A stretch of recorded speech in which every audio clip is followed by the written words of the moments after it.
What's going on, guys? Welcome back to another episode of the Not a Sheep podcast. My name's Matt. I'm here with my guy, John and Narwhal. What's up, guys? Excited to be back. I don't know. I love this show because every time I get to sit down with Matt, I know that I'm just going to I love talking with you in particular because I feel like you and me are just on the same wavelength creatively. Yeah. And it makes me so happy. Mm-hmm. It's like it's not the same wavelength a lot of people are creatively, but it's somewhere in there. Yeah. I don't know about for you, but for me, after we finish recording these episodes, the ones with artists especially, but then also the solo ones, when I leave, I'm so amped up to create stuff. Yeah, I don't know why. It's cool. Yeah, that's whenever I'm driving back, especially when we interview someone, I'll usually throw on one of their hype songs or something, and then I'm super amped when I get home to try to make music. But yeah.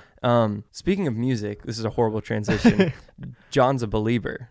Yes, I am. I am a believer now. I listened to the new album. What's it called? Justice, and then there's the deluxe, the Triple Chucks Deluxe. Triple Chucks Deluxe. Yeah. Yeah, I actually haven't. I don't know about you, but for me, when I go into listening to a project, if there's both available, the deluxe and the regular, I always just figure I should listen to the regular first. Yeah. Because that's kind of, that was the original. Mm-hmm. And then I'll go listen to the director's cut, the deluxe version. Mm-hmm. I feel like deluxes before used to be three songs maybe, or a few songs. They weren't, a lot of the times they weren't now they're 8 extra songs. Sometimes it's a whole nother album, yeah. Lil Uzi Vert. But I've only listened to the new deluxe once, all those songs. There was some cool ones, but I feel like that's where they put cool features that don't really fit the theme of the album. Yeah. But there was that one with Jaden Smith. There's the one with Tori Kelly, which is an interesting collab you wouldn't really expect. Who is Tori Kelly? She's a Christian singer. Oh. And the song's produced by John Bellion, so it's kind of all over the place. Yeah. But it's cool. Is John Bellion a Christian artist? I wouldn't say a Christian artist, but he's definitely talks about God in his music a lot.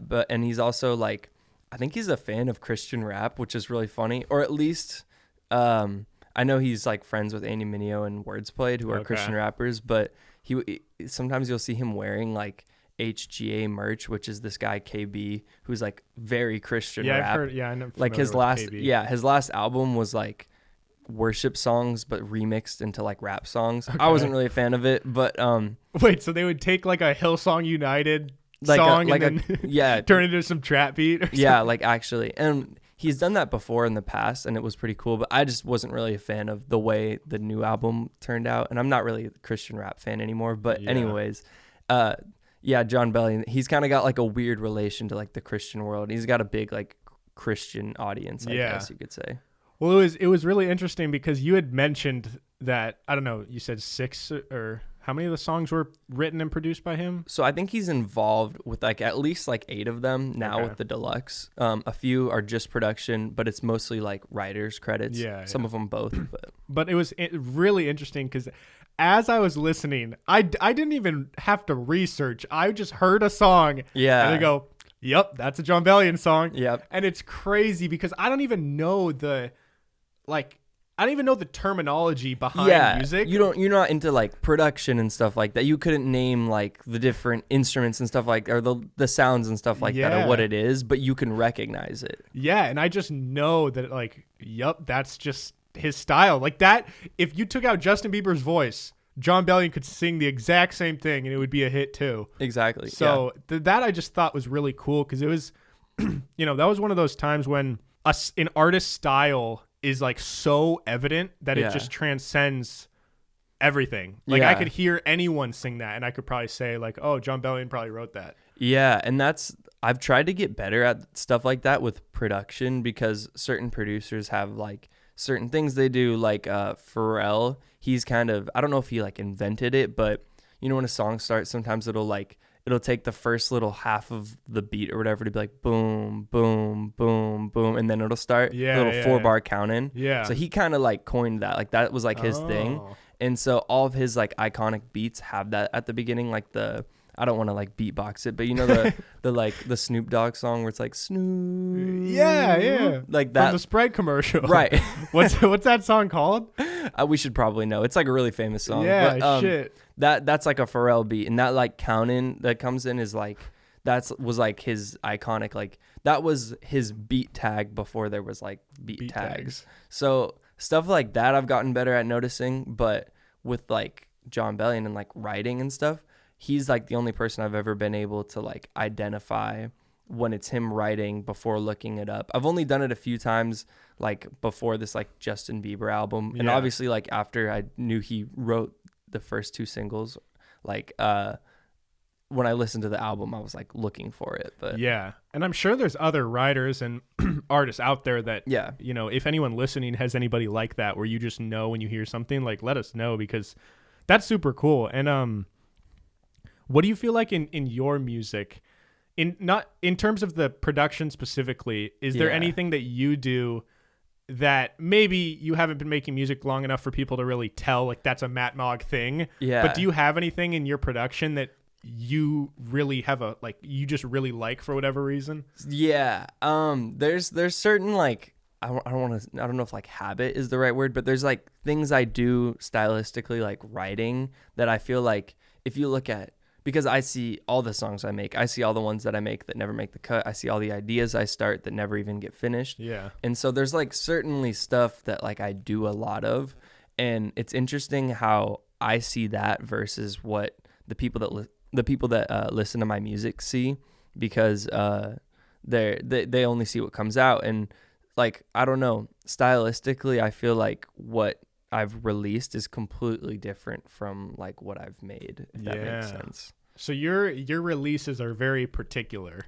It's really random, because sometimes like I'll make, this is an over exaggeration, I'll make 100 songs of this one style, and then every 20th song like that I'll make this other kind, and then 100 more songs, and then this like other kind, and then all of a sudden the ones that I want to release are the other kind. Random ones. There's like, I've made 3 of these, and I've made like however many other ideas that are all kind of similar, and then I end up releasing those, and then it's like, oh yeah, you really like doing that one style, and it's like, in my head I'm like, no. You're like, no. Like, that's just kind of me. I kind of make a lot of other stuff, and then that'll just kind of happen, and a lot of the times I like those the most because they're like the most different. Like, I've never made a song like Glide before, but like it has a lot. Glide's a fucking banger. Let's go. And like, it's a really easy trick though, but like with rap and like pop and stuff, for me at least, is like, if I have a pop beat, like if I rap on it, it sounds different than other pop songs, you know? Like, but you're not really doing anything drastically different for you. And then if I get like a beat that's like a rap beat, like Bulls, and I sing on it, it's like a little bit more unexpected. And so that's like easy things I do to sound slightly more unique. Not that like no one's ever done that, but it just helps it a little bit. Like on your hard drive, what percentage of the music you've made is actually released to the world? I mean, dude, I start like an idea a day, or like 2 or 3 ideas a day when I'm like really getting into it, and like and I've been making music, as in like doing ideas and stuff, for like 5 years. So like there's a lot, and like I've lost hard drives, I've like broken hard drives, and I'm on my like 4th or 5th like multiple terabyte big hard drive, and so like less than like a few percent, I would say, are actually like released. But it's kind of sad, but no, I mean, it's cool, because I brought that up because you always hear artists in interviews saying, oh, you know, like I collabed with him back in 2012, but that song will probably never come out, or like, oh, you know, I got 1,000 songs in the vault, or whatever, stuff like that. But I was thinking, how much do you think you could learn in terms of just production and just about an artist's life if you just got access to like, I don't know, who's like, if you're really into a Blackbear phase right now. So if you just found Blackbear's hard drive from like 2015, and it had, you know, maybe 3 songs that were released back then, and then it had 100 other songs. You could probably just learn so much. That's like another thing. Like, I've noticed, I've started to pick up on like what he likes to do when he sings, like in his like different flow patterns he chooses, because there's a lot of like similarities throughout his like all of his music. And I feel like if you were to look at all the songs he's ever made and like not released, he probably does a lot of that stuff more and more often, and you would see him like you see the pieces coming together. Like I don't know. Like, I'm not like some artists have hundreds of songs in the vault that are done. Yeah. Like I'm more like I finish it if I know this is one I'm probably going to release. I rarely finish a song, mix it, and then like don't release it. Do you feel that, we've talked about before how some artists say, oh, if I die, release all my music. And we've talked about that. But in a different perspective, do you feel like an artist's catalog of songs, particularly the unreleased songs, do you feel that that's kind of like their diary in a sense? You shouldn't touch that. And that, well, yeah, like morally, if you got a hard drive of some big artist and it had like 1,000 songs that no one's ever heard of, is it morally right or wrong to, one, listen to all the stuff, and then two, to like, if you had the opportunity to share it with other people? I feel like, well, first off, I think every artist should like have some form of like will with their music, or at least like put it on record of them saying like, yeah, like do whatever you want with it, or like get features, like split the profit with my family, stuff like that. But I don't know, because for me, because I'm not like a famous person, no one would, if I died, people wouldn't necessarily be using like my name and my death for clout, because there's not that many people that would really care. Sounds sad, but I would have more trust in like, maybe like I didn't like all these ideas, but if someone wants to make a song with it after I'm gone, I kind of trust their vision. Like if they think they can turn that into a good idea, then go for it. But if you were like when X died, there was a lot of criticism over the music they released after, because it sounded really incomplete. It was incomplete. But to be fair, like his albums he was dropping before he died, That's like true. 17 were like less than 20 minutes long. Like that's not very complete sounding. And I don't know. Let's say, because, well, do you ever like make music, maybe you had like heard some bad news or had like an emotional moment, and then do you turn to music for like therapy in a way? And if so, do you feel that the songs that are maybe songs you make and then you realize, I don't need to put that out to the world, or like maybe that's too personal or not really how you feel or what you want to say? Like, I'm sure there's some stuff like that you have that you're like, this just doesn't need to be released. And then if people found that and heard that, it's like, that just feels wrong. That's true. That's another thing. That feeling of like, maybe you've had a thought in your head and you're dwelling on it and you're like, it's stressing you out, and then you finally say it out loud and you're like, oh, like that's not that big of a deal at all. Or it's like you need to like see it or write it down, or like have someone say it to you to like really understand it. That happens to me a lot. And for music, it's that same kind of effect where I'm not necessarily, say I go through some traumatic thing, I'm probably not going to be like writing about it that night. I used to be like that, where it'd be like anything that would happen to me, I would write about it that next day. But sometimes like lately it's been more like, I'm going to write about this, and it's like something that happened to me years ago, and I start talking about it. And then afterwards I realize, I'm like, wow, I just said all that about this specific topic that happened so long ago. Like it clearly was like weighing on me, and like Bert was affecting me, and it's something I needed to deal with. And it's more like eye-opening with stuff like that, as instead of like I'm going through this and I need to talk about it. It's more like it's bringing up these things that I wouldn't expect, if that makes sense. It's stuff that you didn't even realize yourself like impacted you. And then when you write about it, you're like, oh my God, that was kind of a big part of my life. Yeah. And I heard this morning I was listening to a Charlie Puth interview, and he was saying how sometimes like on one of his big songs, Attention, there's this part where the interviewer was kind of making a joke and was like, it sounds like you're having an asthma attack here.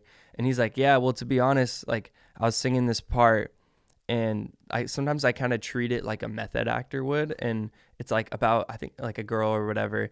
And this whole situation was like weighing on him. And he said he started like crying during the take. Whoa. And he's like, it wasn't that good of a take, but he's like, I've never had that happen before, so I just kept it. Yeah. And so it's like this part where when he's singing, kind of the interviewer was making a joke. He's like, yeah, it sounds like you're having an asthma attack. Like, what's going on? And then he was like, well, I was actually crying. It was kind of awkward. But I think that's really interesting. Sometimes you kind of have to put yourself, if you're talking about something that happened like a long time ago, back in that place, which might not be like super healthy, but like to really bring that emotion out into the song. Yeah. And so like I experiment with like weird stuff all the time in my songs. I feel like if you put yourself in these places for like I don't know if you're experimenting with the song, like I do that a lot where I'll like, if you have to like go all out and try different weird ideas, and that's how you'll like randomly catch like really good ones, in my opinion. Yeah. And so I test out a lot of weird stuff sometimes, and most of the time it doesn't sound good or is really weird. And so those ideas I probably wouldn't want someone to go back and like turn into a song. Yeah. But I don't know. That's kind of the I don't know, the thing you have to, I don't know. I would just hope that the people that would go back and work on my music were people that I like trust creatively. Yeah. And I don't know. There's probably a lot of stuff on my hard drive that I think is trash that like someone else could hear and see like potential in and know how to turn it into something good. Yeah. Well, I was listening to, I don't know, I can't remember where the source was or where I was listening, but it was something about, I was listening to some philosophy thing, whether it was a podcast or an interview or something, and basically they were talking about this concept of like, can you really do anything twice? And their whole idea was when you do something like a take for a song, when they said it, I immediately was thinking of like takes in a song. If you're recording, like if you do it once, like for example, this Charlie Puth thing, and if he started crying and the take wasn't as good, he could never replicate the exact sound that he did in that particular take. Yeah. And like that was actually, it's an obvious statement, but when they said it, it really hit me because it's like, you can never get the same whatever result. Take you just did. You'll never get that again, even if you get close or slightly different. And so to me, it was cool because, you know, when you hear stuff like that in the song, if you heard that interview and you heard like, oh, he was actually crying, and then you go listen to the song, you can probably tell that has some sort of energy that you would not be able to get if he redid it and was like, all right, you know what? I'll still get emotional, but I want to maybe it sound a little better, but I'll still cry. Yeah. Like it wouldn't come out the same. Totally. If he like tried to fake cry, it wouldn't feel the same. It wouldn't sound the same. And I don't know, like, especially that's just not how it works. And I don't know. I think stuff like that's interesting, but that's the risk of like creating things is like that stuff doesn't just like happen if you're not open to it. You kind of have to be open to trying all these like weird ideas and stuff like that. In what way? Like, what do you mean? Do you think some people just shut down the idea of doing? Well, I don't know. I think some people just don't have the right expectations when they're like working on music. And I've heard a lot of stuff about guys like Pharrell and Kanye, who are these big producers, like some of the most respected in the world. And they're very open to like everybody's ideas. And they're apparently like in the studio, they're both known as being just like super kind, super great people, even though you'll see videos of like Kanye like chewing out Chance the Rapper. That's usually like after stuff happens, but like apparently in the like creative process, they're very like kind people. And that's because they want to make everyone's idea feel welcome, because if you think an idea is too stupid or too whatever, you're never going to share it. And a lot of the times the risky ideas are the ones that might feel stupid, you know, like you have to be willing to try those dumb things. And I think a lot of people might be too scared to, at least that's just me going off of how I've felt trying to make music over the years. A lot of these like ridiculous ideas people have are what become some of the most influential pieces of like pop culture of all time. And so, yeah, that's cool. And I'm sure that, you know, I've never met them, don't really know much about either of those guys, but I would assume that if you're in their presence, if you're like one of his boys or some guest artist that's having a studio session or something, if you just feel like the person you're with who you look up to and admire is like asking for your input and actively wants your help, it's going to make you be more creative. And because like, oh, you're like, oh shit, like he actually thinks that I have good ideas. So let me like really give him everything that I can think of. And on the very, very, very smaller level of that, like that's what I've noticed when going from me making songs with my friends that also don't really know what they're doing. Like we'll be trying to put something together and I'll be like, what do you think about this? And they'll be like, I don't know. Like, sure. And I'm like, okay, well, and a lot of times we're not really bouncing ideas off. We're kind of just like working and nothing gets done. Yeah. And you're like the creative brain. Yeah. Rather than having two creative brains. Throwing suggestions. And that's like when I started working with Cade, he was very, very open to like asking me what I think and stuff like that. And like, I've never said anything and he's never been like laughed or been like that's dumb or anything like that, versus like with friends, it's like you have this, even though they're my friends, it's this fear of like, I don't know, they're gonna think it's a dumb idea, or it's like that's not how it works. But like sometimes I'll say something that makes no musical sense, and he'll still try to like work on it, and if it doesn't work, we're just like, okay, cool, like what's the next idea? Yeah. But sometimes if it does work, and like if you said something really crazy, can you think of like a fake, like a hypothetical here? Well, it's so a lot of the times with Cade, it's me making up these like terms that don't really make any sense. Like I'm like, can you make it sound more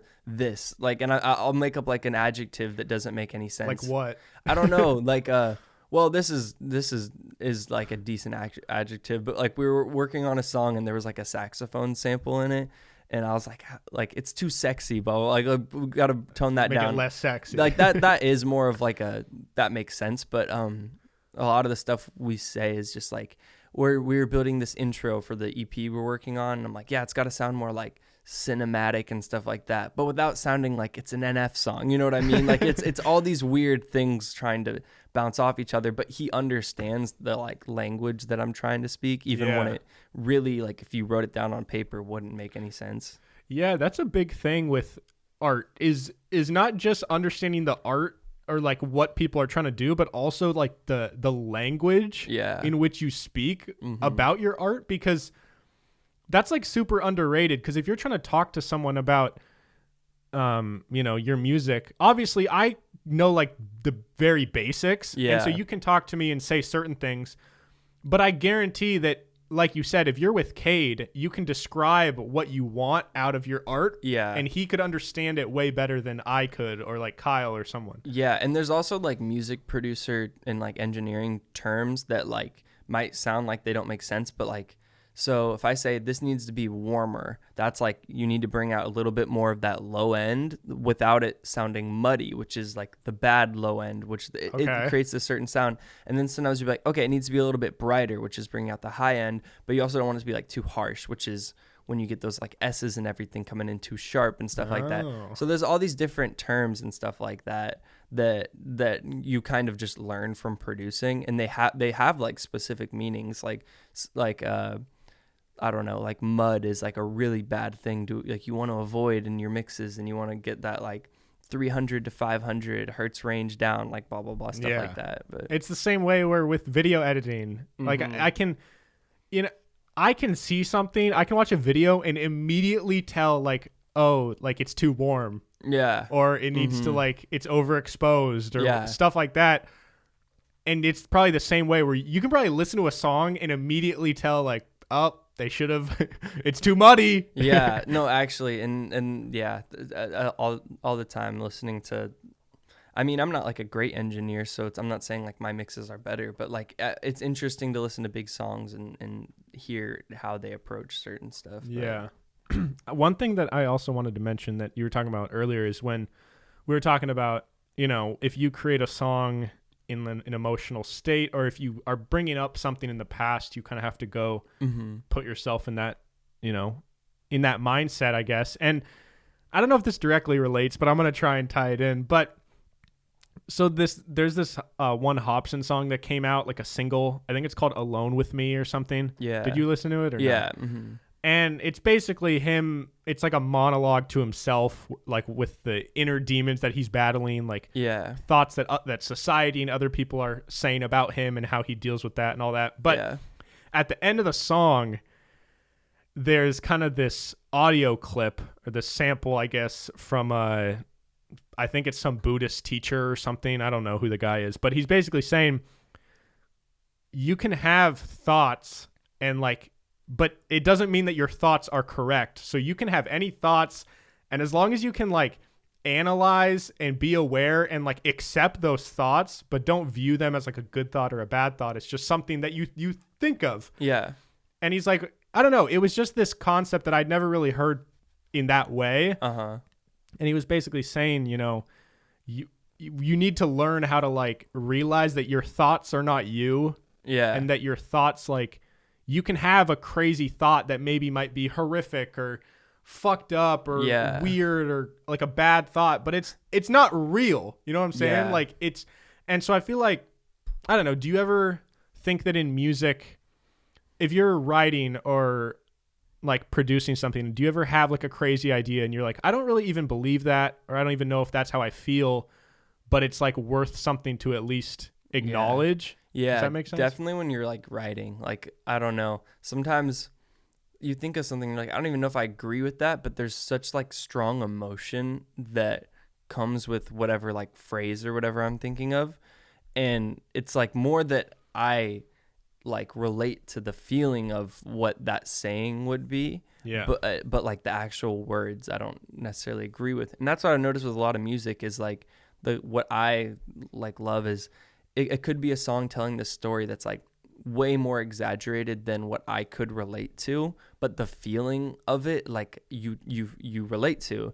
And I think that's like why people connect with like movies and stuff like that. And because most people, me and my friend had a conversation about this. Most people's lives, like, this sounds bad, like, aren't that interesting or aren't that crazy. Like, some people's lives are like insane, but everyone in their own mind kind of like creates this thing where it's like you're living in a movie and you're the main character. Mm-hmm. Everyone kind of has that. And I don't think there's anything wrong with that. I think you kind of need that as a creator, is to like be a little bit selfish and a little bit like put yourself at the center of the universe when you're creating, because that's how you create these interesting stories people will relate to. Yeah. Even though most people don't have that crazy or interesting of a story. Yeah. No, I love that. I think that's really important, is feeling like I feel like you need to kind of feel like you are the center of your own story, because if you're not, it's like, then what is the journey of life? Yeah. What are you doing it for, other than,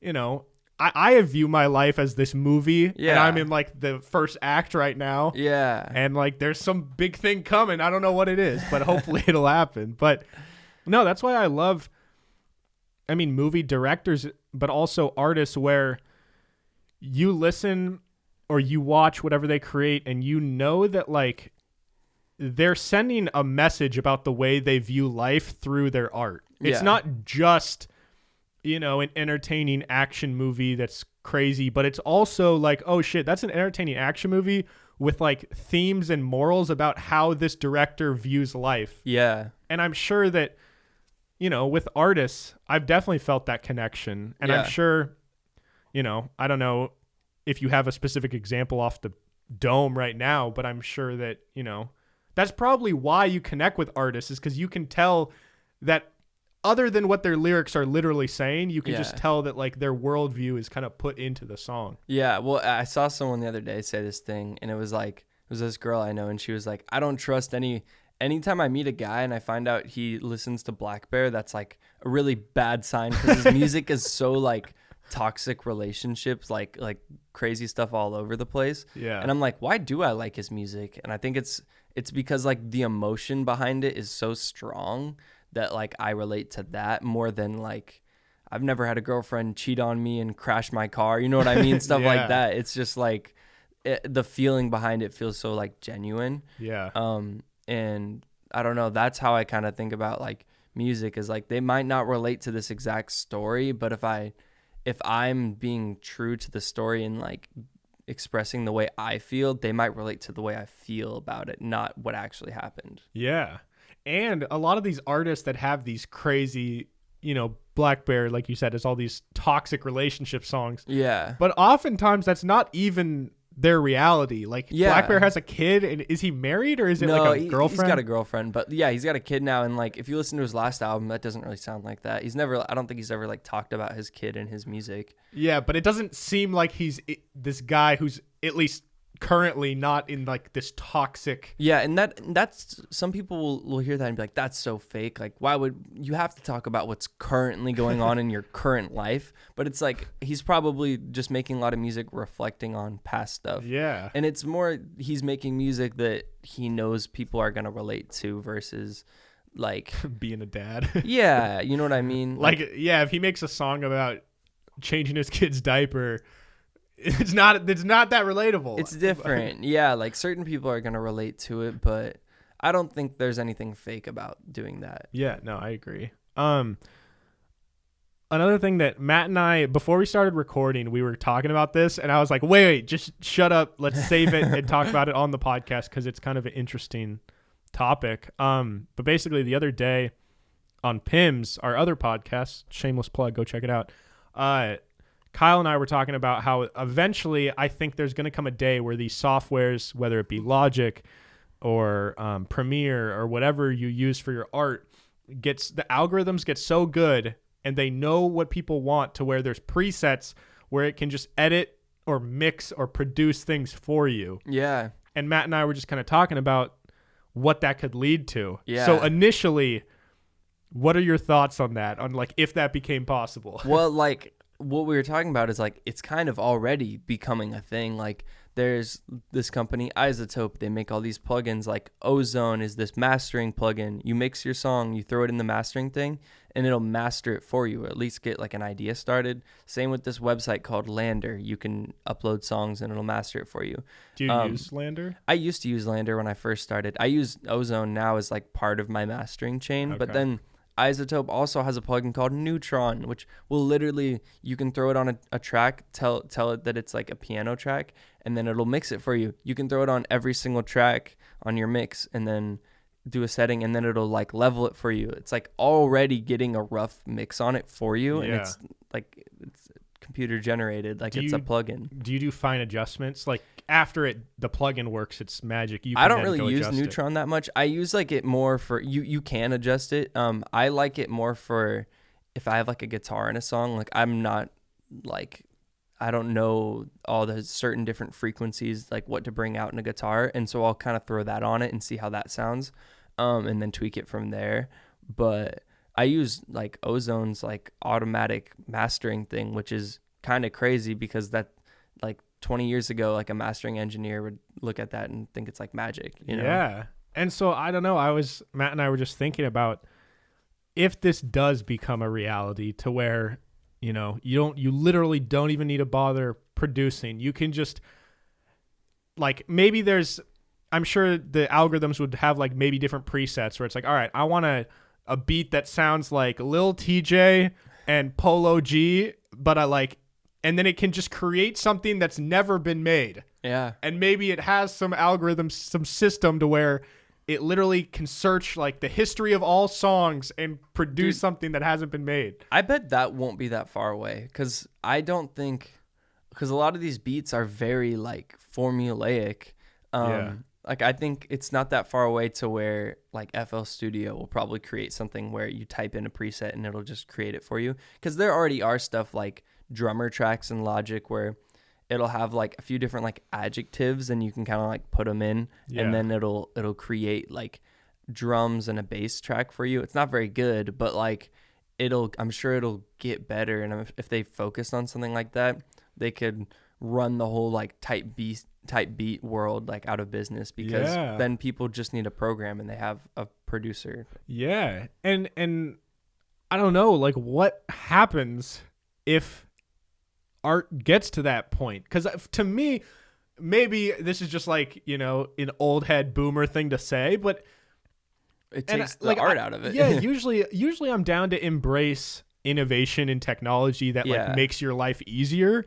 And by all means, that would definitely make the process of making a song quicker and easier. But at what point does it change to where it's not really your own art? Like if you didn't make the beat and you didn't mix it, you didn't master it, all you did was like use some plugins and then rap over it, it doesn't feel the same. That's where it's like, where is the line? Because say this comes out, all the producers are going to be like, don't use this, like that's not creative, blah blah blah.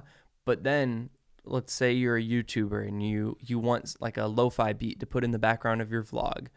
All right, I could pay a producer, or I could pay $100 for Logic or whatever, and then have it automatically create a beat for me, and have unlimited access. Have unlimited, and then you have all the rights to it, and like that is the smart move. And there's nothing uncreative about that, because that's your two options. You pay someone to make a song, or you do it this way. If anything, that actually might be more creative, because now you like own the rights and you kind of did it yourself. Yeah. That's sort of what it's like for me. I'm not a trained mix engineer, but like I know how to use technology to my advantage to get these decent sounding mixes. So like no one's being like, wow, Matt uses ozone. He's not a real, he's not a creative artist. Like, yeah. So where is the line? Because I'm sure there'll be rappers that will make beats like that, and it's like, well, he raps, like he shouldn't be expected to be the most creative. That's producer. also true. Yeah. And so, if you're a producer only and you're relying on that, well, you're probably not gonna do a lot of collaborations and stuff like that, and you're probably never gonna work in the studio with someone. So like, I don't know, like where is the line? It's probably gonna keep going, and then I'm sure there'll be a point where, like, I mean, now people are like saying that kind of stuff where they're like, it's so easy to make a song nowadays. I remember when we had to do it all on tape and stuff like that. Yeah, and obviously you're right. Like there is a point where, you know, it's just dumb.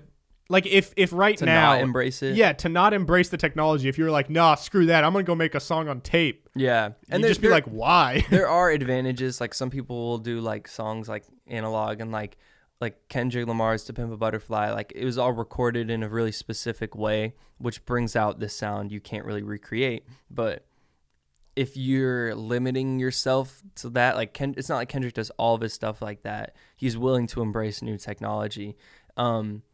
He's just also willing to embrace old technology, because if you mix the two, you're gonna get something new. But anyways, like it'd be stupid not to embrace new stuff that's gonna keep coming out. Yeah, and I don't know. I know in my experience of creating my own website, I've did some research, and apparently people who are, I don't even know the term, web developers or web designers or people who like make websites and like just because before Squarespace and Wix and companies like that, you gotta like code and stuff. You'd have to like hire a web developer to like make your website from scratch. But now anyone can use Wix and Squarespace with, and templates. It sounds like an ad we're doing. Yeah, it's not even an ad, but like I host my website through Squarespace, and I said it. I don't know shit about web development, and I made a pretty dope website in like one night. Yeah, and my cousin actually does a lot of like web development stuff, and she was telling me that people in that world hate Squarespace and they hate Wix because it's putting some of them out of business, and it also is just like, in their opinion, I think sometimes like the average consumer doesn't realize how formulaic these sites are. They're templates. You're using templates to make your own. Yeah, and so it's probably, I see some parallels there to where, you know, you might listen to, like in 30 years from now, if this technology gets crazier, you might be able to listen to a song and be like, oh, that's like a template song. Well, that's kind of how it is already getting with like sample packs and splice and stuff. Like that's why someone was asking Charlie Puth about why he'll do all these weird like beatboxing stuff in his songs. And like there was a video about how he like dribbled a basketball, recorded it, pitched it up, and used that as like one of the drums. But he was basically saying he doesn't want people to listen to his songs and be like, oh, I know that they got that out of the Murda Beats splice kit, you know, like this sample kit. He wants it to just be these creative sounds that no one's going to even know what they are. Yeah. And like that's him rebelling against like the modern technology use of like, now you don't have to create your own drums. You can pay a few dollars a month and have like access to like millions of drum sounds on the internet. Yeah, and then it gets weird when, or you said it's kind of already there, but where as a fan of music you could listen and be like, oh, he just used Murda Beats like drum pack or whatever. Oh yeah, all the time. And to be fair, it's not like Charlie Puth is like super against that. Like I've heard him be like, yeah, in this song I got the same kick as this Pharrell song, and it's like you can see the similarities. And when I was first getting into beat making, I would like hear a song and I'd be like, oh, I have that same like clap. Like I'm going to go make a song with that same clap now because I know I have that one or that hi-hat. Yeah. But yeah, now everything sounds the same though. So yeah.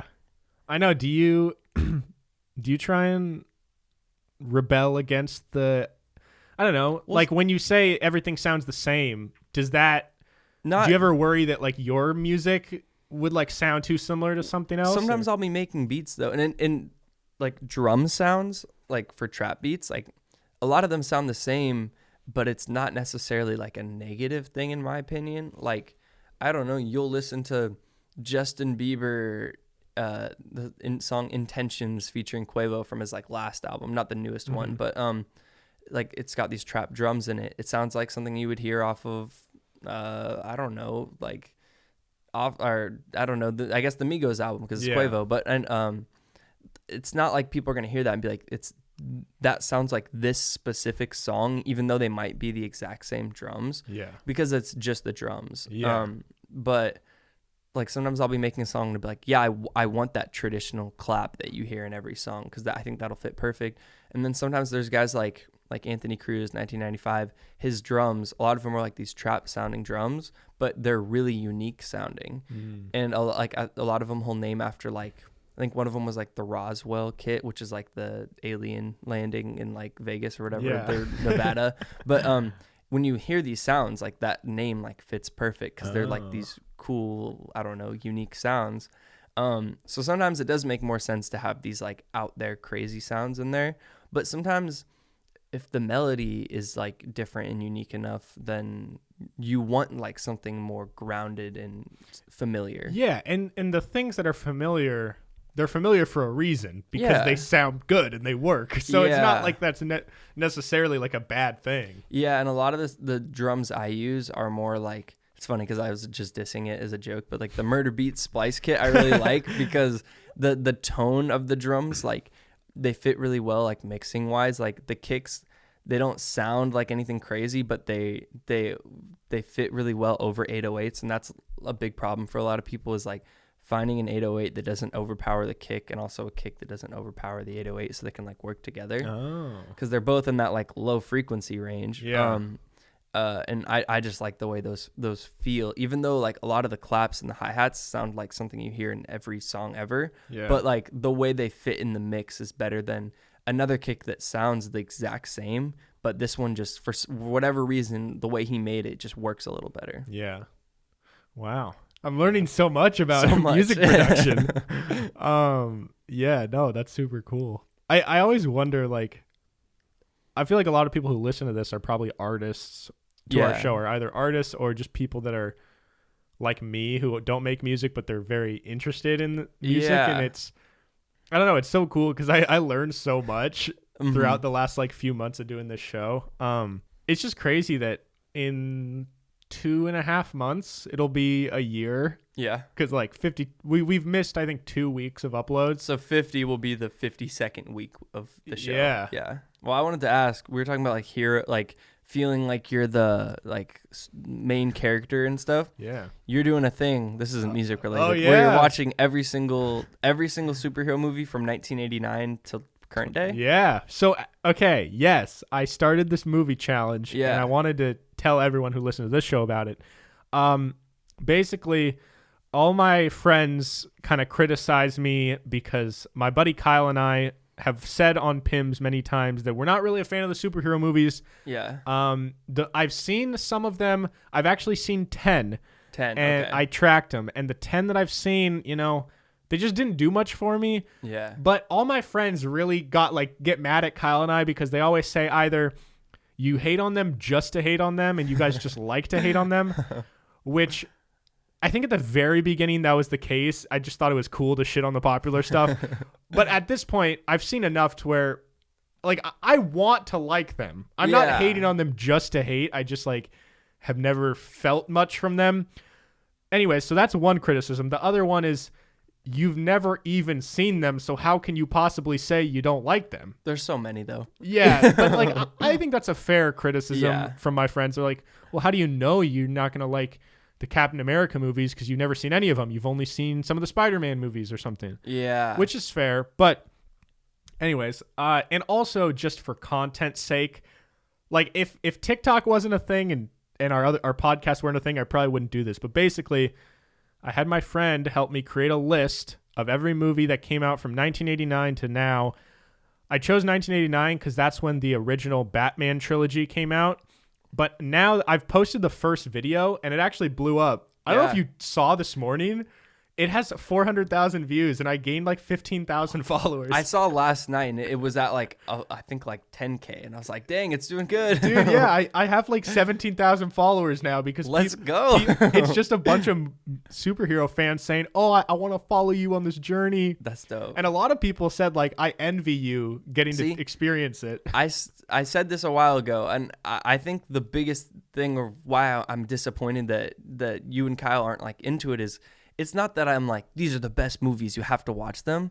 It's like an experience. And especially like now with the new shows that are coming out, it's like last night I watched the new Falcon and Winter Soldier, which is like the newest Marvel show. Yeah. And then I'm like, I know that my two favorite YouTubers are going to put out like videos breaking it down. And then they're going to do a podcast, and they do these live streams where people ask questions. And it's like me and my brother will call each other and talk about the episodes. It's stuff like that I think you're missing out on. It's like the community aspect, pop culture, the nerdy like pop culture aspect. And I feel like you would be into it if you had like the knowledge of the movies. Yeah, and that's what I'm hoping to get out of this. Yeah, I really do want to love them. I want to just be like, wow, I can't believe I never saw it, and I like get hyped for the next big movies because it seems like a really fun community because people get, when it's not COVID, when there's like opening night, a midnight release, and like people dress up and shit, like that's a dope thing to be a part of. Yeah, I've never done the dress up thing, but like that would be fun. Get like a bunch of friends and like go see a movie, and it's like, why not, Yeah. And so anyways, I posted the first one, and yesterday I thought it would do kind of well. Yeah. Just because the movie fans are loyal, but I didn't realize like it's kind of blew up and people are hyped. So then last night, because it kind of blew up, I was like, I should keep this momentum going. Yeah. So I watched Batman Returns, which is from 1992. But a ton of people are commenting on the video saying, bro, like if you're going to commit to this, you got to go to 1978 and watch the original Superman trilogy. Oh, yeah. Those are classic ones. I haven't seen those. But. Yeah, they're like, you can skip some of the ones from the 60s and the 50s, but like if you're going to really start at Superman, then go to Batman, and then watch Are you going to add them to the list? Yeah, so I added them to the list. I also added the Blade. I've never watched Blade. Oh, yeah. But there's a trilogy there too.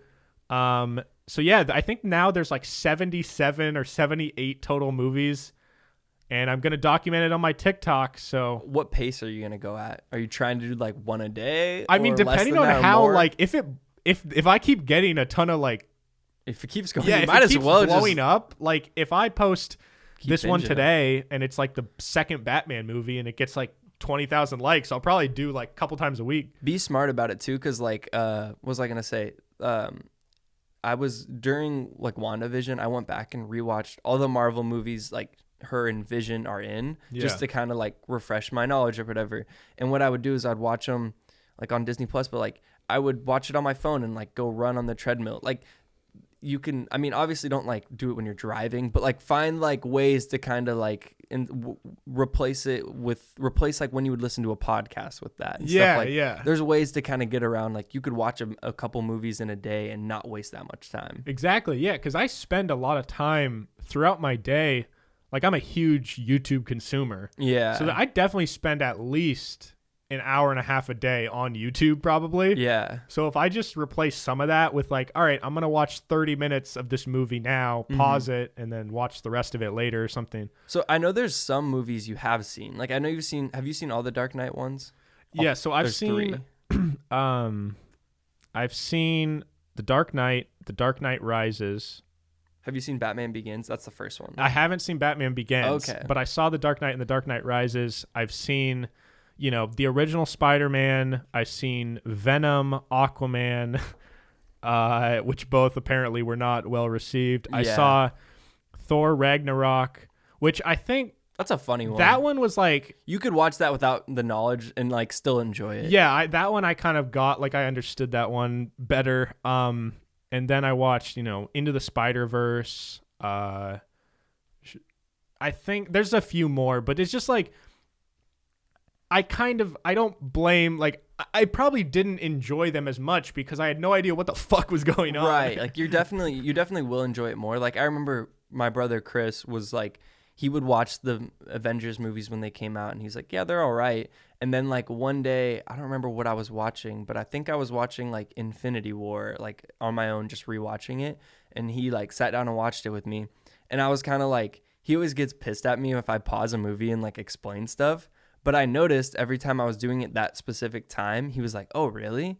And then like he was kind of getting into it when I was like explaining what was actually happening. And he was like, oh, like that's more interesting than I thought. Yeah. And then the next day I was like, do you want to watch Endgame? That's the next movie. He's like, yeah. And then like the next day I was like, all right, do you want to watch this movie or whatever? And he just started watching more and more. Yeah. And then he like made it a thing he watched every single like MCU movie in order after that. Yeah. And it was like a 2-month process or whatever. But yeah, no, I mean, I think the hardest thing for me is like, it's really hard for me to suspend my disbelief. yeah. And I think just because like well, first of all, which YouTubers do you like to watch? Who are the people that I watch this channel, it's called New Rock Stars. That's like the best, like in my opinion, like informational one. If you want to watch like I watch them and they'll talk about an episode, they'll kind of give their thoughts on like what's going to happen next. And I think they're the most like accurate. Okay. And then there's these other guys, Mr. Sunday Movies, which is like, yeah, I know. yeah, that's the one that I'm subscribed to a guy named Chris Stuckman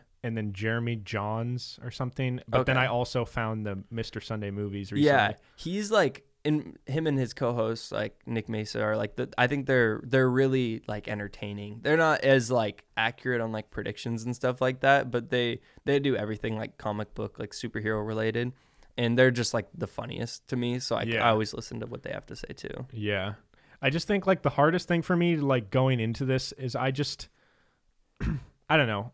The reason I've never really been interested is just I feel like they're so cheesy and like, but like, I have to go in knowing that like that's not the point. Like, yeah. And it's just like as a film viewer, the type of films I like are not like this. Like, to be honest, I don't know what the point is of a superhero movie. It's like escapism, I guess. Yeah, and all my friends are like, well, you know, it's not supposed to be realistic. They're like, can't you just go in and watch a movie that's maybe not the best movie, but it's just pure full throttle entertainment? That's like what Thor Ragnarok is to me, and I love that movie. Yeah, and they're like, does that not do anything for you? And it's like, I'm entertained in the process, I guess, but then it's like when I left, I just never felt like I felt like it didn't stick with me, or I wouldn't think about it or analyze it. But I'm hoping that maybe if I follow through years and years and then I get hyped to see, oh shit, like Batman's back or something. Yeah, and that's I think I like it because if you think about like my music habits, which I talk about a lot, is I'll get an artist, get super into them, I'll watch a bunch of their interviews, and then maybe I'll like, oh, they work with this person a lot, then I'll move on to that person. And so with these Marvel movies, I'll like really like one movie, watch a bunch of their interviews, and then I'll watch all the movies they're in, and then I'll be like, oh, Captain America was in that one, let's go watch his. And it like, I don't know, it works really well. I like when things are connected. Yeah. And so maybe that's why I like them so much.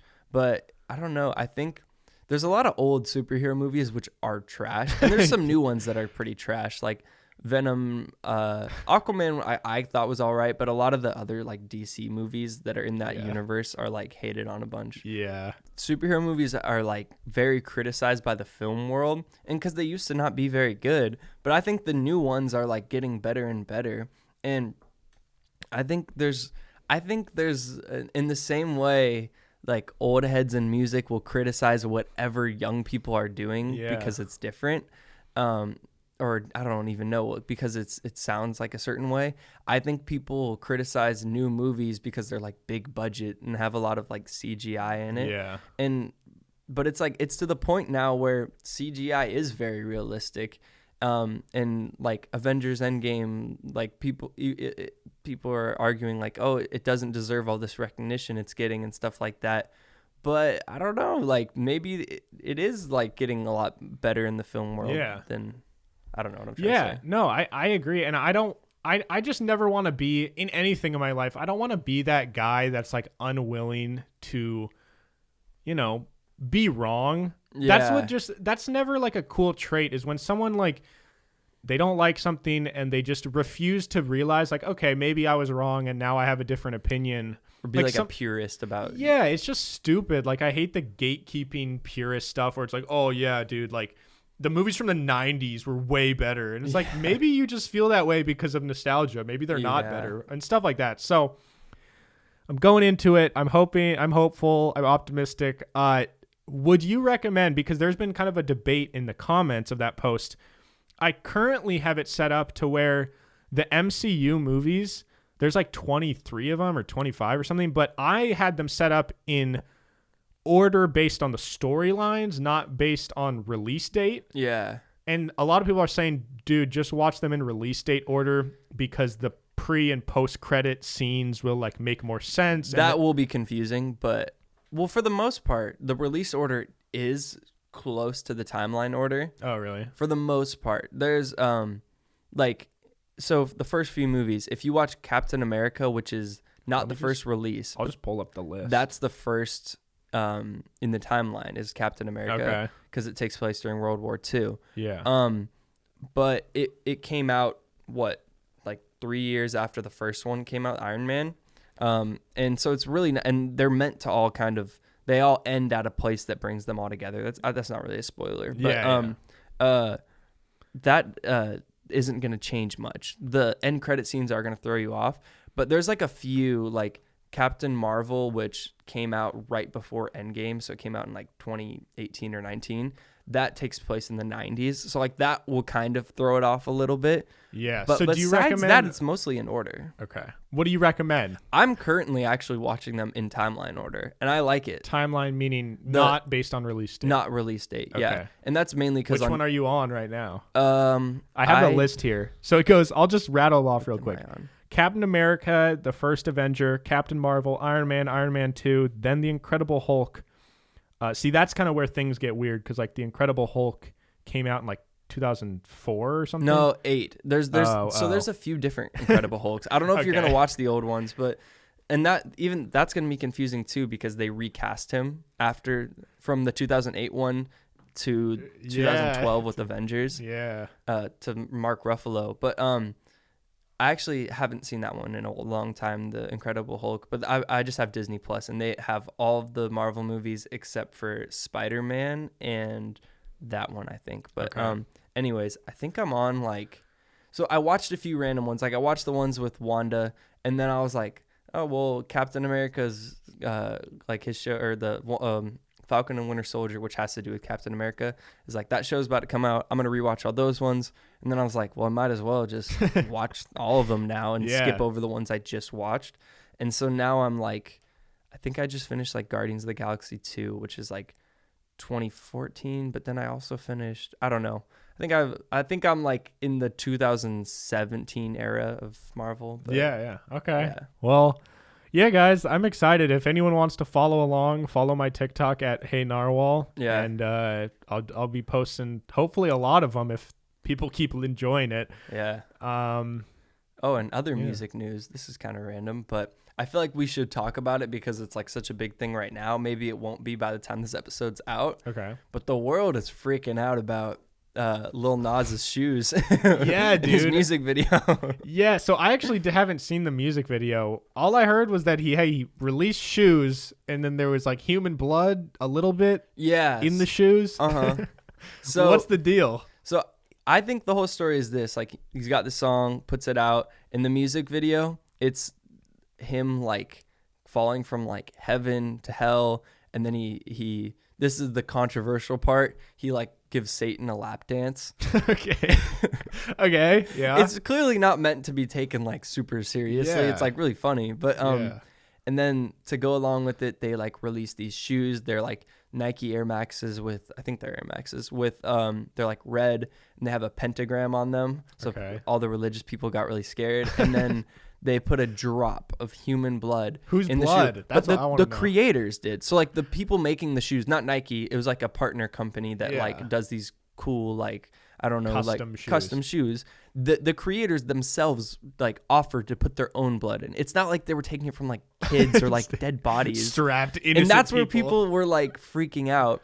And so I'm around a lot of like religious people, and everyone I know was like, okay, first off, I just think it's really corny that like people think they need to like voice their opinion on like someone else's life. You know what I mean? Yeah, but that's a lot of people just don't view the world that way. They think Yeah. that a lot of people feel like if whatever they think like that's like the truth, the one reality, so Yeah. they got to make sure everyone knows. Well, and like some people will take something that's like really not and like not like political or whatever, and then they'll like voice it like a political thing. They'll be like, well, like it's just my opinion, but like I don't think he whatever. Like this is just my opinion, and then they basically say like I don't think he should have like the same rights as we. Like it's crazy stuff that people are like saying without realizing it.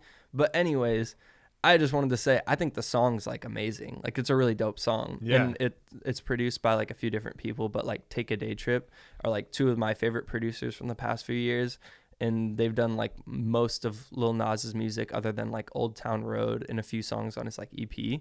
They've done like his other big songs like Panini and the one with like Cardi B. But they're amazing, and I thought the song was dope.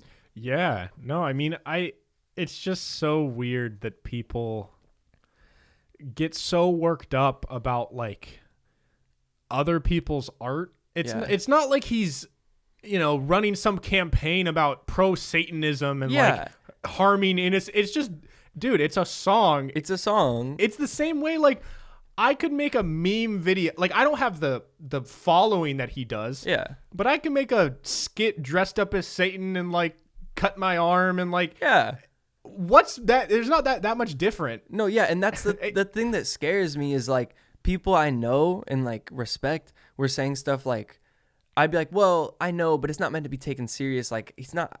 I mean, he could be, but like I highly doubt he's like an actual Satanist. And they're like, well, you don't know that. Like he could very well be. Like why else would he be talking about Satan in his songs? And it's like I don't think you realize you're giving him like the reaction he was looking for. Yeah, and just to play devil's advocate. I've said that a few times about this situation. That's funny. But just to play devil's advocate, I saw a tweet from Joyner Lucas about it. Did you see his tweet? He was kind of against it too. Yeah, and I kind of get his perspective. He's saying he said, I think the real issue is that he blew up from Old Town Road, which is very clean. Is like, it's clean, goofy. Panini was also clean, I'm pretty sure. Yeah, like his fan base is the new generation. Very young. He was the first like big TikTok song. Yeah, so he is like his fan base are young kids, and I get that.